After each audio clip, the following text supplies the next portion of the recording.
Buenas tardes, bienvenidos a este programa de Atletismo de Tenerife al Día, donde le contamos toda la actualidad del atletismo tinerfeño. En el programa de hoy estaremos en Fasnia, en la segunda carrera popular Descubriendo Fasnia. También en Santiago del Teide, en la carrera nocturna que se realiza en Puerto Santiago. Ramón Rojas, jefe del Servicio de Deportes de la Universidad de La Laguna, nos contará el paso del atletismo de este magnífico deporte por la institución universitaria. Entrevistaremos a Verónica Díaz, atleta becada del proyecto Atenea, y Estefanía Plasencia, fisioterapeuta de reputado prestigio, nos dará unos consejos técnicos para el gran público. Ahora 10, 9, 8, 7, 6, 5, 3, 2, 1. ¡Ese aplauso para todos! Y tenemos a nuestro amigo también justo. Es el tercero de Europa en Barcelona. ¡Vamos, chicos! ¡Suerte a todos!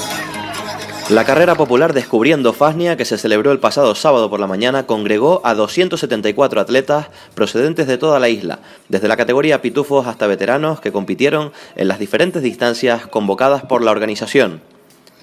Ayose Pérez del Club Trivalle de Güímar se llevó la victoria con un tiempo de 16 minutos 59 segundos en la categoría absoluta, mientras que en categoría femenina Ana Boullón del Club Vallivana terminó también en primera posición con un crono de 20 minutos y 45 segundos. Podemos observar ahora mismo en pantalla la clasificación de los 10 primeros clasificados en la categoría absoluta, tanto masculina como femenina.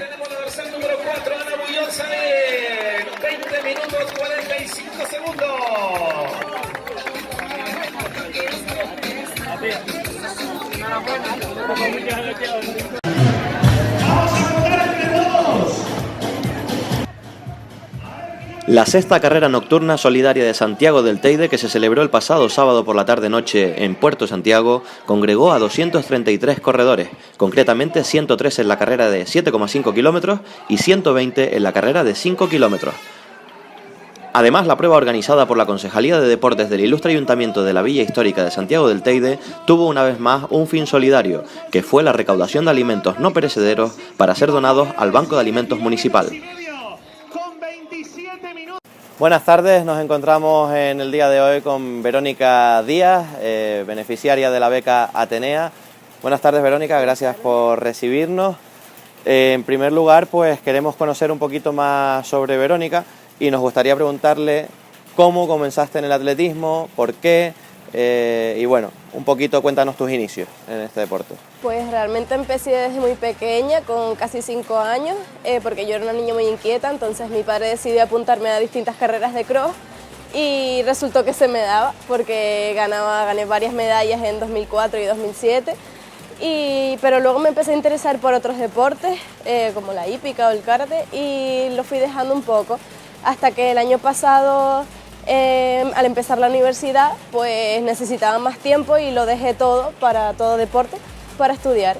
Pero conocí a una chica que resultó que me presentó a sus compañeros de equipo de atletismo y dije, bueno, pues es un deporte que puedo practicar en casi cualquier sitio y para mantener un poco la salud y el bienestar, pues dije, ¿por qué no? Vamos a volver a apuntarnos en atletismo, y así empecé haciendo fondo como hacía mi padre cuando era joven.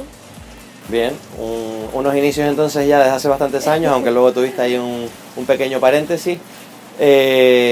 ¿Cuáles son los logros que más destacarías del atletismo, tanto de antes, de la primera etapa, como de la de ahora ya de mayor, por así decirlo?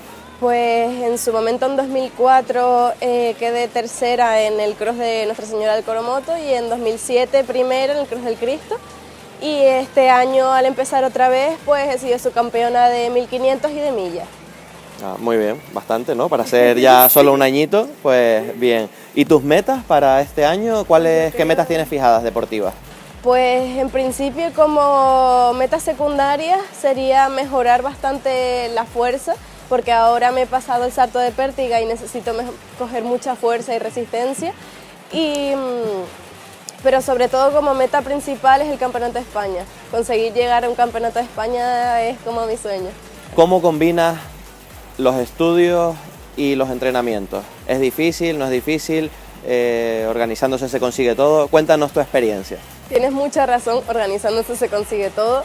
De hecho, yo tengo unos horarios muy estrictos, en el sentido de que yo me levanto temprano, me pongo a estudiar, luego tengo clases, después de clases sigo estudiando mientras almuerzo y luego ya por la tarde entrenar y luego después de entrenar hago como un repaso último antes de acostarme de lo que he ido estudiando durante el día. Pero de hecho ahora en Navidades, en vacaciones, empecé a trabajar y tuve que añadir el trabajo a estos horarios, entonces explicarle a la gente que todo se puede combinar, tanto estudios, entrenos y trabajo, sin dejar ninguno. ¿Qué le dirías a aquellas personas que no practican, en este caso, atletismo, porque dicen que, bueno, que estudiando no se puede hacer nada más, que es imposible? ¿Qué mensaje les darías tú, que eres estudiante de enfermería y combinas también tus entrenamientos? Pues para mí lo más importante es la actitud y la perseverancia, porque una persona que no tenga actitud no es capaz de organizarse y decir, venga, tengo que ponerme horarios específicos para poder hacerlo todo y que me dé tiempo de hacerlo todo, y a la hora también de concentrarse, porque cuando tú a lo mejor estás entrenando no puedes estar pensando en que luego tienes que ir a estudiar tal o que luego tienes que hacer no sé qué cosa. Tienes que estar en lo que estás en ese momento, en esos horarios, y empezar, y eso, cuestión de organizarse y que se centren en lo que están haciendo en ese momento, porque muchos también ahora con las nuevas tecnologías, con el móvil, empiezan a estudiar y a lo mejor de 2 horas que están sentados estudiando realmente estudian media, porque a lo mejor contestan que les mandaron un WhatsApp, que se meten en las historias del Instagram. Entonces tienen que hacer como el método Pomodoro, que son unos tiempos de descanso que pueden utilizar el móvil y unos tiempos para estudiar de a lo mejor 50 a 45 minutos. Bien, estupendo, porque eso significa que lo tienes claro y que, Sí. que además lo estás transmitiendo a nuestros espectadores, y estoy seguro de que alguien lo aplicará y empezará a entrenar. Por último, la relación de mujer y atletismo. ¿Qué es lo que, como mujer practicante de atletismo, en cuanto a la igualdad, etcétera, nos podrías decir referente al atletismo y en comparación con otros deportes? Pues en principio hablaré de un extremo, que en este caso es el fútbol o el baloncesto, donde hoy en día tú preguntas a la gente que ve sobre la selección española de fútbol o de baloncesto y a todo el mundo se le viene a la cabeza un equipo de hombres. No hay mujeres dentro de la selección española, aunque hay una liga femenina de fútbol y de baloncesto. Pero el atletismo es al revés. En el atletismo tú hablas de la selección española de atletismo y ya se obvia que hay mujeres y hombres. Entonces en ese aspecto el atletismo ha logrado que la sociedad ya se iguale en pensamiento a la hora de hombres y mujeres en el deporte. De hecho, es uno de los deportes pioneros en igualdad desde principios de la historia, como en Grecia ya se hacían competiciones femeninas de atletismo. Y de hecho en la Segunda Guerra Mundial, como los hombres estaban en la guerra, pues había muchas mujeres que hacían competiciones de atletismo y se fomentó muchísimo el deporte femenino porque necesitaban desfogarse y hacer deporte, porque eran las únicas que estaban allí para hacerlas. Y de hecho los Juegos Olímpicos en 1928 fue cuando ya empezaron a participar las mujeres y ha sido un deporte que ha sido muy igualitario hasta el día de hoy. Pero debo decir que todavía no se ha logrado 100% la igualdad, ya que hoy en día, en mi opinión, aún así la vestimenta de competición suele ser bastante corta para las mujeres y también hay pruebas que difieren mucho. Por ejemplo, en vallas, en hombres la prueba es el 110 y en mujeres es el 100. Y en marcha aún se sigue dando un 50 kilómetros marcha para hombres, pero no hay para mujeres, solo hay 20 kilómetros para mujeres. Entonces pero sí se ha logrado, por ejemplo, lo del podio compartido, que me parece una iniciativa muy positiva a la hora de fomentar la igualdad entre hombres y mujeres. Y para finalizar, en el otro extremo, que si en uno estaba el fútbol y el baloncesto, pues en el otro extremo estaba la natación sincronizada, donde ya hoy en día se dan competiciones mixtas. Bueno, nuestras competiciones de atletismo también son mixtas, Sí. donde compiten siempre hombres y mujeres. En cualquier competición siempre hay carreras masculinas, femeninas, y bueno, lo hemos visto en los últimos campos otra vez, donde compiten incluso hombres y mujeres en las mismas carreras en Güímar sin ir más lejos. Sí, por eso el atletismo siempre va mejorando día a día y me parece un deporte muy increíble. Pues Verónica, muchas gracias. No sé si quieres añadir algo más antes de terminar. En principio no, que fomento el atletismo muchísimo y animo a todo el mundo, ya sea mujer, hombre, niño, niña, que practica atletismo porque es un deporte que te curte como persona, como amiga, como atleta y fomenta también la salud y el bienestar. Pues Verónica, gracias nuevamente y nos vemos en la pista. Sí. Gracias. Buenas tardes, nos encontramos en el día de hoy con Ramón Rojas, jefe del Servicio de Deportes de la Universidad de La Laguna, sin duda una institución, la Universidad de La Laguna, que ha tenido una larga trayectoria en el atletismo y por eso estamos con él hoy aquí, porque además es un placer que estés con nuestras cámaras. Ramón, muchas gracias por atendernos. Muchas gracias a ustedes. Pues queríamos saber cuál ha sido la historia del atletismo en la Universidad de La Laguna. Tú la conoces bien, porque la has vivido además, y bueno, nos gustaría que nos la contaras a todos y que nos recordaras esos grandes momentos de gloria del atletismo aquí en La Laguna.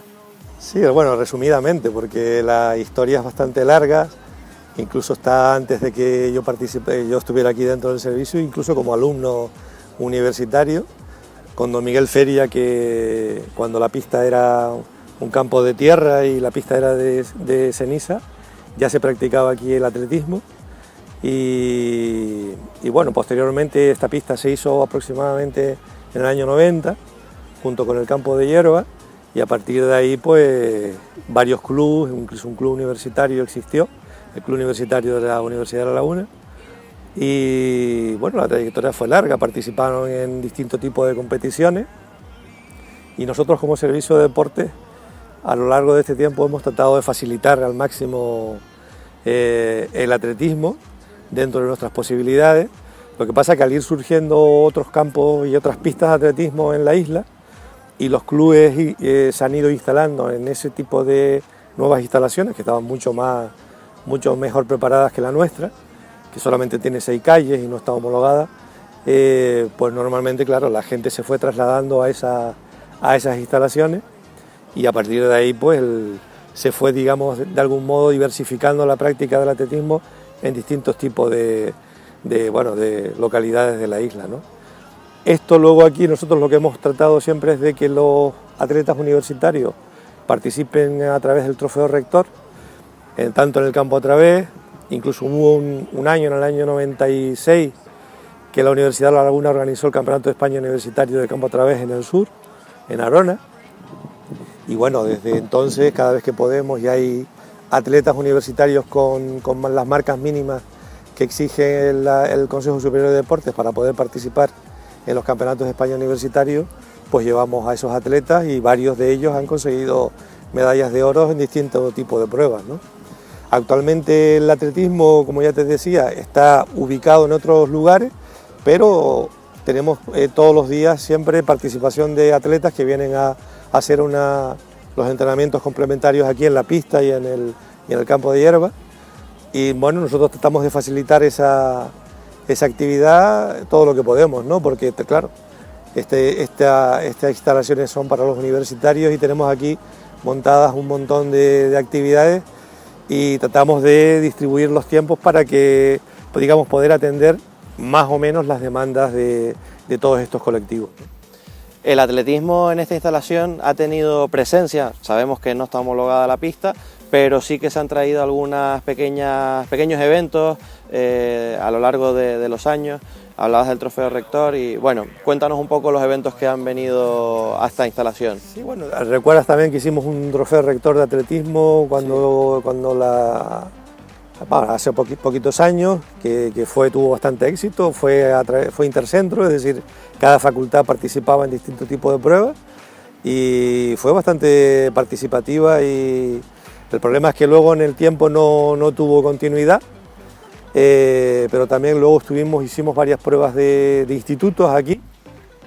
Sí, el torneo de institutos cuando Caja Canaria, se hicieron varias jornadas aquí en esta pista. Sí.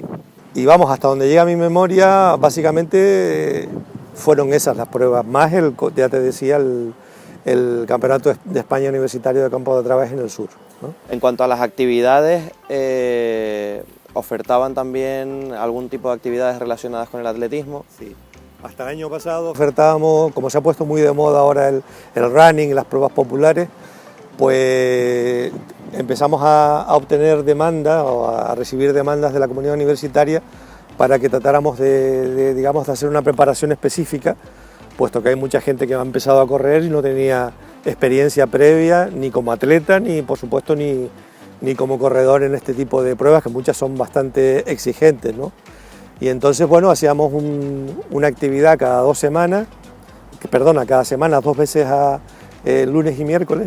Teníamos un entrenador que les hacía, digamos, una preparación específica en función del tipo de prueba que se fueran a correr, ¿no? No, la verdad que esa actividad pues estaba muy bien, esperemos que se recupere porque como bien dices hay un furor por el running y en la comunidad universitaria seguro, porque son muchísimos los alumnos. Incluso, perdona que te interrumpa también, hemos colaborado con varias maratones, el maratón de Santa Cruz también, incluso se hizo una prueba con categoría universitaria desde el año pasado, ¿no?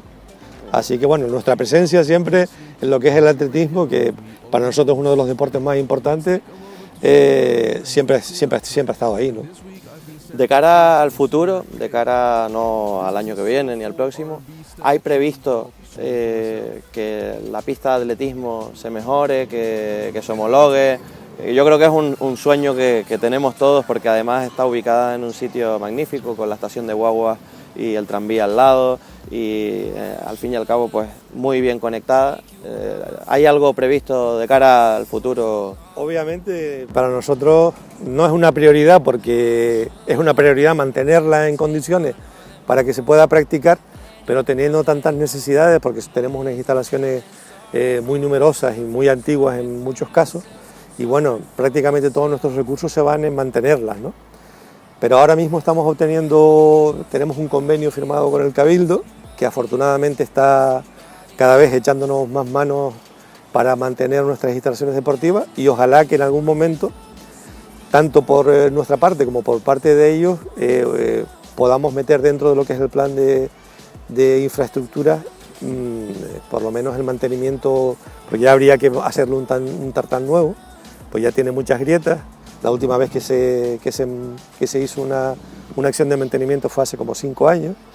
Y bueno, con este clima que tenemos aquí en la laguna, es una instalación que fácilmente se deteriora, ¿no? Sobre todo porque tiene mucho uso y por supuesto está dentro de nuestra intención el mejorarla. Entonces, ojalá que sea lo antes posible, ¿no? Sí, esperemos que también, no solo ustedes, sino las áreas de deportes de Ayuntamiento, Cabildo y Gobierno de Canarias, pues también echen una manita porque esta es una instalación emblemática y bueno, creo que todos disfrutaríamos viendo una instalación aquí homologada, con competiciones y esa grada llena de gente. Ojalá. Esperemos que lo veamos en un futuro. Pues Ramón, si quieres añadir algo más o... Pues nada, agradecerle la presencia aquí y bueno, que sepan que los atletas tienen aquí las puertas abiertas para nosotros prestarles la colaboración que podamos en la medida de nuestras posibilidades, obviamente. Sí. Muchas gracias. Pues a ti, gracias. Muchas gracias, Ramón.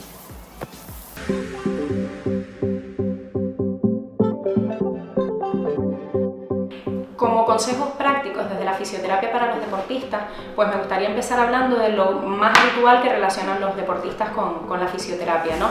Y es el trabajo manual, el trabajo muscular, el trabajo de descargas manuales, ¿no? De descargas musculares para los que ellos acuden a consulta.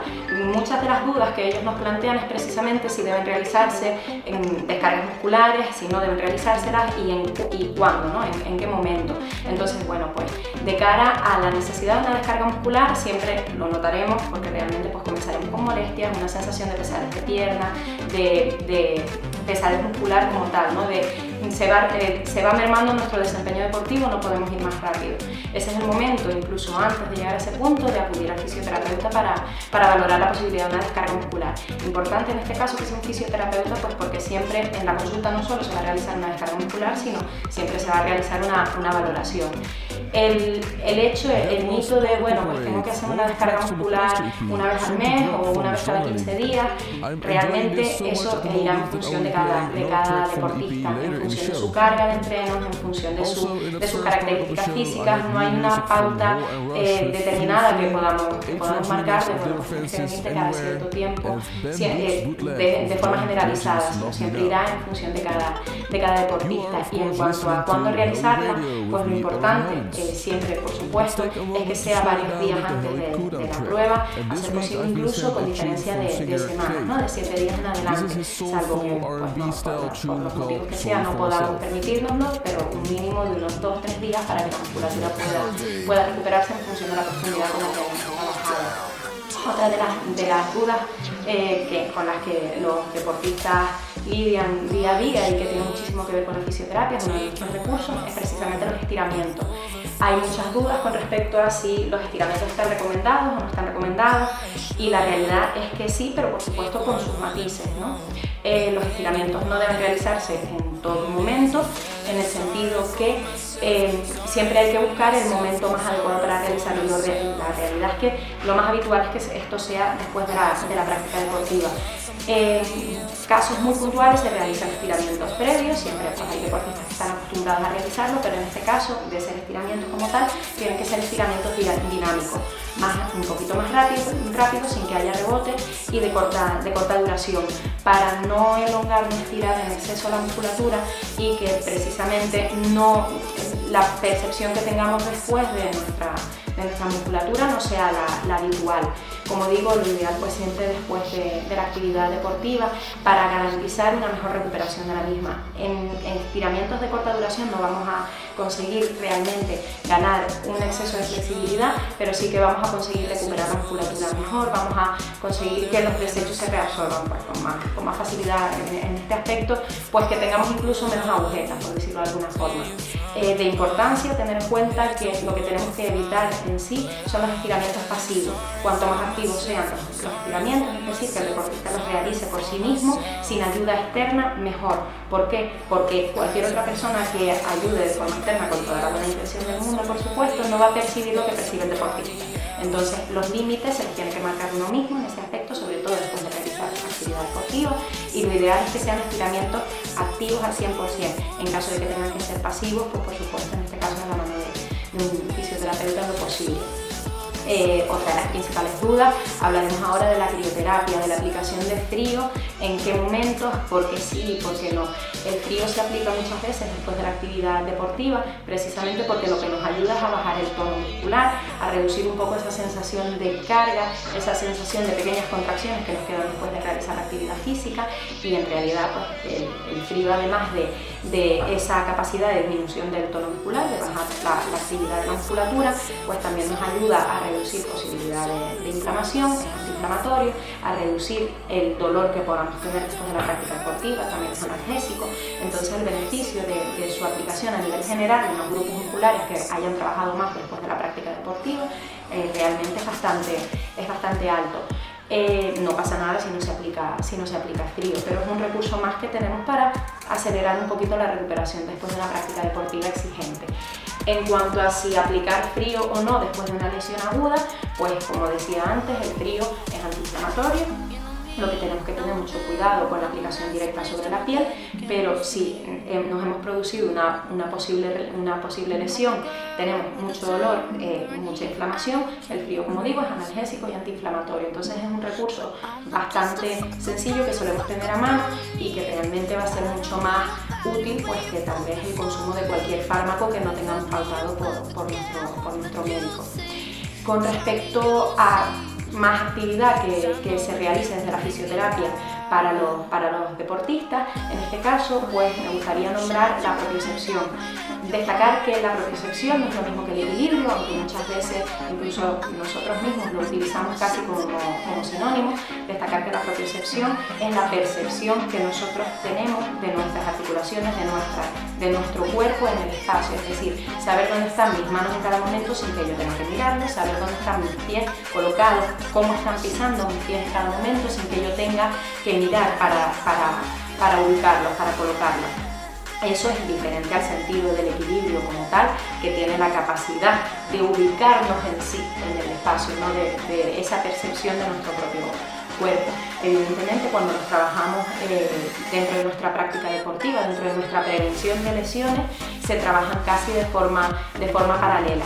Fundamental trabajarlo en todos los deportes y fundamentalmente en los que empleamos miembros inferiores, trabajar propiocepción y equilibrio dentro de nuestros entrenamientos y dentro de nuestra práctica deportiva, porque eso va a prevenir que realmente tengamos posibles lesiones, pues muchas veces cuando pisamos en un terreno más inestable, más inadecuado. Si hemos trabajado todos los elementos estabilizadores y estamos acostumbrados a trabajar sobre diferentes superficies, tanto en entrenamientos como dentro de diferentes salas para poder trabajar esta propiocepción. Si lo hemos hecho, por supuesto responderemos mucho mejor ante cualquier elemento externo que se salga de nuestro control de la práctica habitual. En cuanto a si lo realizamos con calzado o sin calzado, que es también de las preguntas más frecuentes por parte de los deportistas, lo ideal precisamente es realizarlo de ambas formas. La gran mayoría de los deportes se realizan con calzado, pero cuando estamos sin calzado es cuando nuestros elementos estabilizadores, musculatura, ligamentos, realmente tienen más libertad de movimiento y por tanto es como debemos entrenarlo. Lo ideal, como digo, es trabajarlo de ambas formas, con calzado y sin calzado, y dentro del calzado que utilizamos para la práctica deportiva, variar siempre entre unos y otros, no tener siempre el mismo calzado, y por tanto la propiocepción, el trabajo de propiocepción y de equilibrio que realicemos, lo hagamos con variedad de calzado. Esperamos que hayan disfrutado del programa y no queremos despedirnos sin antes recordarles que este fin de semana, el sábado, estaremos en Tegueste en la final de campo a través de los Juegos Cabildo de Tenerife y por la tarde en Tinser, en el meeting de Santa Cruz. Nos vemos en el siguiente programa.